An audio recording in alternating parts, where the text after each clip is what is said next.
My name is Riaz Bagari and this is Excellence. Now I'm going to share some speaking strategies. Strategy number one is practice. Practice and practice. Speak a lot. Now, strategy number two is listen to native speakers. Listen to BBC, CNN, Fox News, Sky News. Strategy number three is always work on sounds, how native speakers sound, like pronunciation, how they pronounce certain words. The sounds are a bit different, such as we say cat, cone, college, cap. They will not say cat, can, Cambridge, come, cone, top. Similarly, pen, par, post, pencil.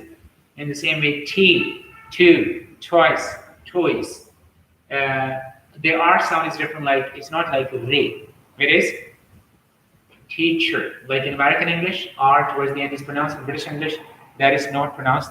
Like in the beginning, it is like rest, relax, rock, roast, ring. But if R is towards the end, in British English, it is not pronounced. Similarly, you will see that when native speakers, they pronounce or they speak a bit more fluently. And the British and Americans are a bit different. Like when British say past, cast, past, vertical sounds are horizontal. The Americans say past, fast, cast. Similarly, T between two vowel sounds. Americans, they say pronounce it like duh, brighter, Twitter, better. But Americans say whiter, lecture, bitter, Twitter. So it's a bit different. So when you have to work on these, you will see that there are similarly another features, elision. Like we say police, potato, tomato. The Americans and British, they don't. They certain vowel sounds are either dropped or short, like potato, please, comfortable, vegetable.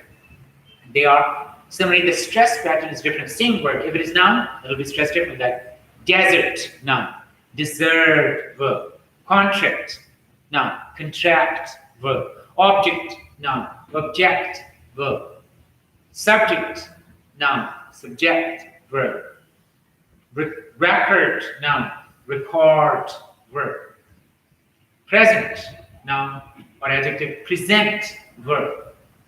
So you'll see that stress shift to second syllable. Stress, intonation, pronunciation, elision, assimilation. Like when they say sentences quickly, their words fuse together, and like we say, I used to. It will become like used to, have to, become have to. For example, I get up early in the morning and I take a cup of tea and then I rush to my office because I have to reach at 8 o'clock. Now, when you listen to native speakers, they will pronounce it as I get up will become I get up.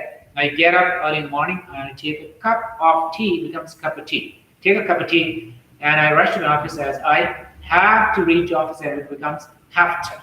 Have to. I get up early in the morning and I take a cup of tea and I rush to my office because I have to reach at 8 o'clock. So it will be different. And for this, you need to listen, you need to understand, and you need to practice a lot. You need to practice. Similarly, vocabulary, improve your vocabulary for speaking, phrasal verbs and idioms, they are very important.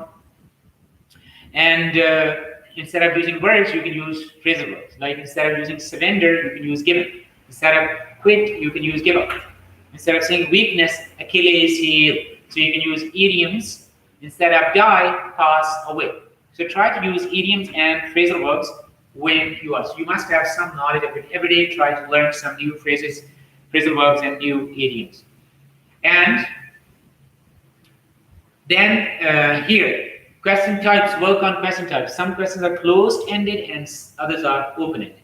Like if the question starts with the WH word, it is open-ended. It starts with a closed, helping verb, it will be closed-ended. So you can work on it as well. And then topics.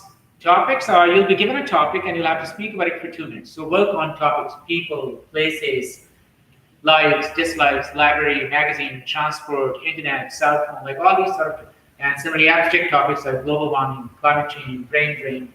Try to work on these topics and prepare them. And part 3 will be discussion. But here, one thing you have to keep in mind, some questions ask for your opinion. So number 1, you should be ready to give your opinion. express your opinion. And number two, justify your opinion. And out of, like, the examiner will check pronunciation, grammatical range and accuracy, lexical resource, and your fluency and coherence. But you know what is the most important point in speaking? That is, speak fluently and speak with energy.